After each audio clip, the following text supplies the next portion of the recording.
nous assistons dans l'est du Congo à une régression inacceptable.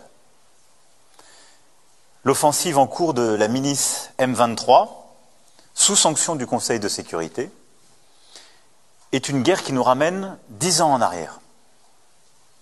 Elle a des conséquences terribles pour les populations, et je pense en particulier aux centaines de milliers de personnes déplacées à qui tout manque. Et la capitale de la région, Goma, est menacée. La première urgence est humanitaire et nous y travaillons avec nos partenaires européens. Et j'ai eu à plusieurs reprises et le président Tshisekedi et le président Kagame sur ce sujet. Je voudrais ensuite rappeler deux principes fondamentaux. L'unité, la souveraineté, l'intégrité territoriale du Congo ne se discutent pas. C'est notre position constante et cette position n'a pas changé. Deuxièmement, il n'y a pas de deux poids, deux mesures. La guerre dans l'est de la RDC ne doit pas être une guerre oubliée.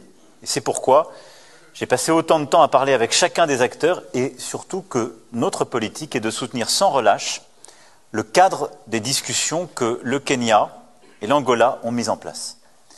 Et j'ai pu d'ailleurs aussi échanger avec les deux présidents pour soutenir les médiations régionales qui se sont déployées. Nous avons d'ailleurs soutenu le déploiement des troupes kenyanes dès qu'elles ont pu s'installer. Nous en avons été, je dirais, à l'initiative diplomatique.